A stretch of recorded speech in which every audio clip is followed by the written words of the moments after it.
কি মিস্টার মুখার্জি কি করছেন? ঘরে বসে প্রতিদিন লাখ টাকা রোজগার করুন, তবে কার ঘরে বসে সেটা কিন্তু লেখেনি। তো ফোন করে জিজ্ঞেস করো। শুধু ওটিপি কারোর সাথে শেয়ার করো না, কারণ এটাও তো লেখা নেই যে আয়টা কে করবে। সেটা তোমাকেই ভাবতে হবে, কারণ এই বাড়িতে যে দুজনের সঙ্গে আমি থাকি তাতে আমি মানসিকভাবে দুর্বল আর কেমন একটা যেন হয়ে যাচ্ছি।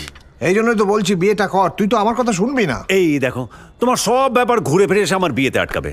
ব্যাপারটা কি একটু খুলে বলো। সোমবার ডালিয়া, মঙ্গলবার কাউন চালের খিচুড়ি, বুধবার বড় দানা সাবু মাখা। আচ্ছা, সারা সপ্তাহে এইভাবে সাবু খেয়ে থাকা যায়? এটা বাড়ি না মন্দির? বিরিয়ানি খাবে নাকি আজকে? না না, বিরিয়ানি আমার পেট ভালো নেই। শোন, ওই ভাত মাংস আর ডিম পান্তা ভাতের মতো বানিয়ে বিরিয়ানি বলে চালিয়ে দেবে। আর মেয়েটাও হয়েছে তেমন, কিছু বললেই